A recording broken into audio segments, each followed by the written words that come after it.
Bonjour mes amis, voici une vidéo très particulière aujourd'hui. On m'en a souvent fait la requête. On m'a dit Antoine, comment faire pour faire exploser une personne qui est perverse narcissique? Sur quoi est-ce que je peux appuyer? Parce qu'il y a certaines situations où c'est nécessaire.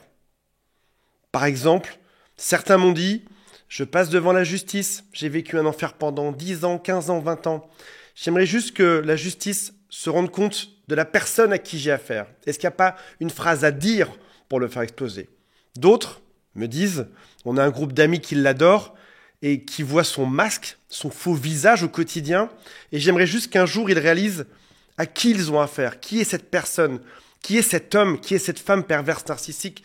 J'aimerais leur montrer ce que moi je vis au quotidien. La vidéo d'aujourd'hui n'incite pas à la violence. Elle est à but informatif. Donc, je vais vous donner des conseils que je ne vous recommande pas d'appliquer. C'est juste pour votre curiosité, pour votre intellect. Il y a quelque chose qu'il faut prendre de bien plus loin en soi. C'est que cette personne nous a étudié, cette personne perverse narcissique nous a regardé, nous a étudié comme un rat de laboratoire pendant des années pour savoir exactement ce qui nous rend fous, ce qui nous rend heureux, ce qui nous rend amoureux, ce qui nous rend triste, ce qui nous rend enragés. Comme un marionnettiste bougerait sa marionnette, on a été cette marionnette pendant très longtemps. Je vous propose aujourd'hui de prendre l'autre rôle. Alors encore une fois, à titre informatif, je ne vous recommande pas de faire ce que je vais vous dire aujourd'hui. Vous pourriez être le marionnettiste qui utilise l'autre et qui déclenche sa rage exactement comme il le souhaite. Cette vidéo m'est inspirée de l'excellent Sam Vaknin, que je cite à peu près toutes les 3 semaines, tellement que j'aime son travail, qui est lui-même diagnostiqué et qui s'annonce comme étant pervers narcissique, donc il sait bien comment ça fonctionne. Je vous mets le lien de la vidéo complète américaine en bas de la description. Je me suis aussi permis d'ajouter beaucoup d'exemples, parce que la théorie c'est bien, mais avoir quelques exemples, c'est encore mieux. On démarre tout de suite. Avant, si vous le souhaitez, abonnez-vous à cette chaîne. Il y a aussi un quiz officiel qui s'appelle « Est-ce que cette personne est perverse, narcissique ou pas ?» C'est le quiz mondial officiel que tout le monde utilise pour savoir si une personne l'est ou pas. Et ça prend à peu près 2 minutes. 2 minutes 10, c'est juste en dessous, c'est gratos. Pour bien comprendre la rage narcissique, pour ceux qui ne seraient pas dans des relations avec des pervers narcissiques, qui ne sauraient pas ce que c'est une explosion de colère gigantesque. La colère, on la connaît tous. Un enfant se met en colère. Ton voisin, ton copain, ton mari, ta mère se met en colère. Ta sœur, ton frère. La colère, on voit ce que c'est. Là, c'est différent. C'est comme une espèce de gigantesque colère disproportionnée par rapport à ce qui se passe. Sans aucun avertissement. Chez un pervers narcissique, dur à dire, dur à parler. C'est l'émotion de cette vidéo. Chez un pervers narcissique, aujourd'hui, on parle d'une colère qui est endogène. Endogène, ça vient de l'intérieur. C'est pas quelque chose qui est créé par le monde extérieur. C'est un petit déclencheur qui va venir réveiller le tumulte qu'il y a en lui. La personne perverse vit dans une réalité qui est déconnectée de votre réalité, celle de tous les jours. Un monde fantasmagorique, inventé, fantastique. Dans ce monde-là, c'est la personne la plus belle sur Terre, la plus intelligente. Et bizarrement, elle va être très sensible. On pense que les pervers narcissiques ne sont pas sensibles. Au contraire, cette personne est très sensible à certains stimuli. T'envoies certaines phrases, ça va le faire exploser, ça va la rendre dingue, elle va commencer à crier, à courir, à taper sur les murs dans tous les sens. Dès qu'il y a une critique ou un désaccord, ça se passe extrêmement mal. C'est lié, alors on ne sait pas si c'est inné ou acquis. Dans une autre vidéo que j'ai publiée il y a 2 ans de ça, j'avais listé toutes les théories à ce sujet, c'est une quinzaine. La moitié des théories pensent que c'est inné, l'autre partie pense que c'est acquis. Donc en gros, ce serait une partie du cerveau qui serait défectueuse pour certains, pour d'autres ce serait un apprentissage, et probablement que la réalité est un peu des deux. Déjà, une prédisposition génétique à être comme ça, puis des expériences de vie qui te mènent à développer ce type de pathologie. Sam Vaknin cite Douglas Fields qui explique que dans son livre, tout le monde peut péter un câble. Ça arrive, c'est normal, tu l'as déjà fait. Tu es en voiture, on te grille la priorité, tout d'un coup, tu exploses. Tu deviens fou, tu deviens enragé. Puis 3 secondes après, tu chantonnes sur la musique de Britney Spears qui passe, des références assez anciennes en musique, j'écoute plus grand-chose. Tu chantonnes sur quelque chose qui passe dans la radio et ça arrive que tu exploses dans certaines conditions. Il y a un circuit de la rage qui est assez primitif chez l'être humain, qui est normal. qui est naturel. Et on va voir que les déclencheurs qu'on va utiliser, chez toi, déclencheraient non pas de la rage, mais une certaine frustration ou un début de colère. C'est-à-dire que les phrases que je vais te donner, chez une personne normale, ça va juste l'embêter un petit peu, mais sans plus. Au pire, tu serais un tout petit peu fâché. Chez une personne perverse narcissique, ces déclencheurs vont créer cette explosion. Voici les 9 déclencheurs de la rage et je vous donne des exemples après, phrase par phrase, de ce que vous pourriez utiliser, mais que je ne vous recommande surtout pas d'utiliser. Les abréviations sont LIFE-MORTS. Et en plus, ce qui est très sympa de la part de l'auteur de ces déclencheurs, qui est Douglas Fields, c'est que ça fait vie et mort juste à côté. Donc on peut assez facilement les retenir. Le premier, le L, vient pour la vie ou la mort. C'est un sentiment qu'on est dans un danger imminent, qu'il peut se passer quelque chose d'extrêmement grave bientôt. Ça peut déclencher une forme de rage. Tu as peur, on t'a grillé la priorité, encore une fois, tu as envie d'exploser chez toi. On va voir les phrases chez le pervers narcissique qui sont très différentes. Le I, ce sont les insultes. Être rabaissé, moqué, humilié. Le F, c'est pour la famille. On menace l'un de tes proches, tu viens le défendre. Tu es enragé. Tu veux pas qu'il y ait un souci pour tes enfants, pour ton mari, pour ta femme, pour tes parents, pour les gens que tu aimes. Le E, c'est environnement. Lorsque ton territoire ou ton groupe est attaqué. L'être humain vit en meute. On est dans une société. On n'a pas le choix. On doit vivre ensemble. Qu'on aime ça ou qu'on n'aime pas ça, on ne peut pas vivre les uns sans les autres. On attaque ton groupe, ta tribu, ton territoire. Tu commences à t'énerver. Le M, c'est mate, au sens accouplement, partenaire, conjoint. Quand on va déclencher de la jalousie ou de la rivalité amoureuse. Le O, c'est le sentiment d'injustice, de non-respect des règles sociales. C'est ce qui s'appelle l'ordre dans la société. Le sentiment d'injustice, pour rappel, c'est ce qui peut créer des guerres. Regardez toutes les guerres sur Terre, je ne vais pas les citer pour ne pas déclencher des combats dans les commentaires, mais un pays pense que ce terrain lui appartient, l'autre pays pense que ce terrain lui appartient. Pour les deux, c'est injuste. Si c'est injuste, on part en guerre, on prend des soldats, des troupes et on va attaquer. L'être humain est créé comme ça, il combat l'injustice. Personne ne sera plus conduit par ses moteurs primaux, par ses instincts primaires, que s'il a le sentiment d'injustice. J'ai même envie de te dire qu'à côté de ça, se prendre un coup de poing, c'est rien. Mais s'il y a une injustice quelque part dans l'équation, alors tu vas devenir enragé. R, ressources, c'est peur de perdre ses biens, des possessions qu'on a, une maison, un compte bancaire, certains acquis qu'on peut posséder ou des avantages. T, c'est la tribu. Et S, c'est stopped. On s'arrête. C'est la frustration, l'empêchement d'atteindre un objectif. Tu as bien vu que déjà chez toi, si on te faisait l'une de ces choses-là, tu ne serais pas forcément à l'aise. Maintenant, voyons que ces phrases, on va les minimiser. C'est-à-dire qu'on va pas attaquer une personne perverse en disant avec un couteau, attention, je vais m'en prendre à toi, on va pas faire ça pour déclencher quelque chose chez lui. On va prendre la racine de ça, l'essence de ça, la toute petite particule qui ressemblerait à ça et qui va le faire exploser. Et c'est en ça que cette essence, ce petit atome de tous ces points, des 9 déclencheurs, chez une personne normale, il ne se passe rien. Vous allez voir, vous allez comprendre. Chez lui, c'est l'explosion directe. On reprend les points un à un. Premièrement, la menace existentielle. Je vous ai pris 2 phrases. La première, alors tu vas me dire Antoine, ça ce n'est pas une menace existentielle de vie. Pour lui, ça en est une. Tu devrais peut-être consulter, ton comportement est inquiétant. Il va prendre ça comme une menace existentielle qui remet en cause tout son être. C'est une attaque directe contre son intégrité ou son contrôle qui fait que cette personne va exploser. Visualisez bien cette personne qui est perverse narcissique à laquelle vous pensez. Imaginez-vous en train de lui dire « Tu devrais peut-être consulter, ton comportement est inquiétant ». J'imagine même que vous n'êtes pas le genre de personne à dire ce genre de phrase de manière générale. Peut-être que vous l'avez songé, mais vous ne l'avez pas dit. Autre idée, encore une fois, dans menace existentielle, je vous en donne 2, vous pouvez en inventer des milliers. Ne prenez pas forcément celle-ci, pour pas que cette personne sache que je vous l'ai donnée. Tu veux toujours avoir raison, c'est fatigant à la longue. Encore une fois, tu es fatigant à la longue, on arrive sur une menace existentielle. Tu dis ça à une personne normale, elle te dirait « Ok, j'ai compris ». Peut-être même qu'il y aurait un début de frustration, elle serait un tout petit peu fâchée, mais c'est tout.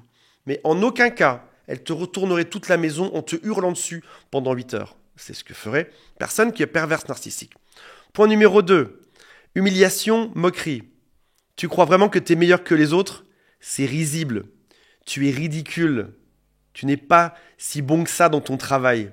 Je trouve que ton résultat n'est pas du tout épatant. Je trouve que ce résultat est mauvais. Je trouve que ce que tu fais n'est pas bon. Je te trouve pas si bon dans ce métier. Je trouve que les autres réussissent mieux que toi. Prends n'importe quelle déclinaison de cette phrase. Arrête de faire ton intéressant, tout le monde te trouve lourd. Non seulement t'attaques directement, tu es en train d'humilier cette personne en disant que tout le monde le trouve lourd. Glisse-lui ça à l'oreille. Arrête de faire ton intéressant, tout le monde te trouve lourd actuellement. Dis juste ça à l'oreille. Observe ses réactions. Imagine, je te vois sourire derrière ton écran. Je sais que tu es en train de sourire. Tu as la vision, tu sais déjà ce qui va se passer quand tu vas le dire. La famille, même tes enfants ont peur de toi. Est-ce que tu ne trouves pas que c'est grave? Ou encore, est-ce que tes parents ne t'ont jamais appris à écouter les autres? Tu es en train de menacer, tu es en train de remettre en question sa valeur, sa case famille là. Environnement, point suivant. Ta maison est froide, tu es en train de critiquer son territoire, l'endroit où il est, ce qu'il a construit. Si jamais c'est sa société, son entreprise, son bureau, tu peux dire ce bureau est extrêmement froid. Je trouve qu'il n'y a pas d'âme. Ça donne pas envie d'y vivre. Ça donne pas envie d'y travailler. Ou encore, tu peux dire sur son territoire, tu peux l'envahir. Ce soir, je vais inviter un ami à la maison et tu lui dis pas qui c'est. Tu ne demandes même pas son avis sur le fait d'inviter quelqu'un chez toi. Alors après ça, il faut que l'ami soit aussi un peu d'accord avec ça et qu'il sache que ça sera peut-être un peu tendu le soir même. Ou encore, tu peux dire un jour où il part, je vais inviter tous mes amis à la maison ce week-end, et tu rajoutes même si tu n'es pas d'accord. Jalousie, rivalité. Tu te rappelles toutes ces fois où cette personne t'a mis en compétition avec d'autres? T'as dit que t'étais moins bon. Regarde lui là-bas. Lui au moins il se comporte comme ceci. Elle se comporte comme ça, elle au moins. Fais la même chose. Ce collègue, cette personne, cet homme, cette femme, ce mec à la télévision est bien plus attentif que toi. Il est bien plus respectueux que toi. Tu vas déclencher une paranoïa. Personne perverse narcissique souvent est extrêmement paranoïaque. L'impression que tout va se tourner contre elle à n'importe quel moment. Mon ex me traitait mieux que toi. Tu te rappelles toutes les fois où il t'a mis en comparaison avec son ex? Fais la même. Attention, dans un but informatif. Ne fais pas la même.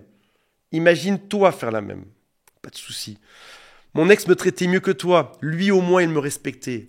Mon ex, lui au moins il savait m'aimer. Mon ex savait me faire des cadeaux. Mon ex, lui, savait me respecter. Mon ex savait comment s'y prendre au lit. Là, tu peux être sûr, dans les 3 secondes, que son visage, comme dans les Walt Disney, le visage du monstre se transforme.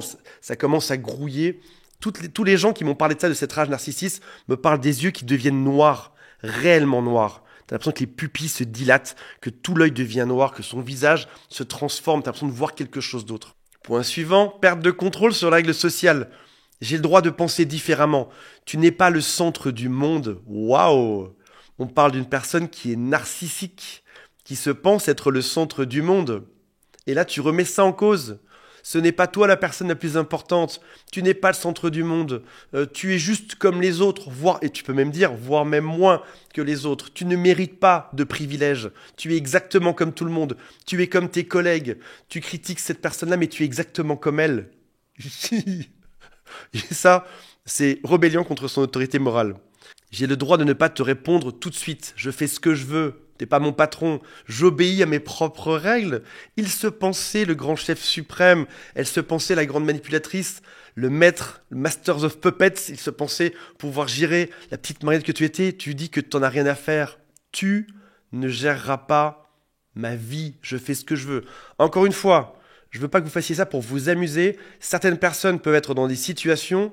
je veux pas qu'il y ait un drame de violence derrière. Si tu sens que l'autre peut être violent, ne balance pas ces phrases, bien évidemment. Mets-toi en sécurité ou dis-les quand tu habites chez quelqu'un d'autre ou dans un nouvel appartement. Montre que tu ne dépends pas de lui ou d'elle. Je vais quitter ton appartement, je vais bien me débrouiller sans toi. Ce sera même plus sympa sans toi. Je ne te donnerai plus d'argent, c'est fini, tu n'auras plus de privilèges. J'ai ouvert un compte à mon nom, tu n'as plus accès à mon argent maintenant. Pour lui, c'était une évidence, c'était un demi-dieu sur terre. T'étais juste un petit ver de terre qui devait tout accepter. Qu'est-ce qu'il voit que tu te rebelles, que tu fais ce que tu veux? Tu peux aussi après ça critiquer ses groupes d'amis, tu sais, il y a tout ce groupe de fans autour de lui, tous ces gens qui l'admirent. Tu peux dire tes amis sont aussi imbus d'eux-mêmes que tu l'es. Tu es exactement comme tes amis. Je recommande de ne pas écrire ça, parce qu'après ça, il va montrer ça à tous ses amis, tu vas t'attirer la foudre de 20 personnes derrière. Je te rappelle qu'il a une excellente image sociale, bien évidemment. Il va prendre que des gens qui l'adorent, il a un bon talent en société, donc mieux vaut le dire à l'oral.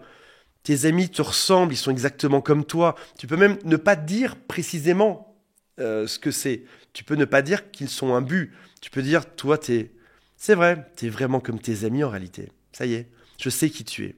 Là, tu attaques ses proches, ses fans. Tu lui expliques que lui, la petite star montante dans sa tête et tous ses groupies, tous ses fans, en fait, ils valent rien. Vous ne valez rien. Tu peux aussi dire qu'à son travail, dans son groupe, que tes collègues le supportent juste parce qu'ils ont peur de toi, en fait. Juste parce que c'est le chef et qu'ils n'ont pas le choix, mais qu'ils rigolent de lui dans son dos. Ensuite, stop. Non, je ne ferai pas ce que tu veux. J'ai mes propres priorités. C'est stop, arrête-toi. Je fais ce que je veux à partir d'aujourd'hui. Non, je vais pas annuler mes vacances pour toi. Je vais faire exactement comme je le sens. Je vais juste finir par 2 points dont parle Sam Vaknin. Le premier, c'est comment gérer sa rage lorsqu'on est quelqu'un de sain.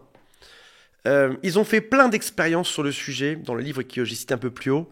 Et ils disent que la pire chose à faire serait « Oh, c'est bon, calme-toi ». Une personne saine, admettons, on se croise, on discute ensemble, je fais une mauvaise blague, ce qui m'arrive souvent, et tu me dis qu'elle est pas bonne cette blague, et tu t'énerves, et admettons, je te dis « Oh, c'est bon, détends-toi, calme-toi ».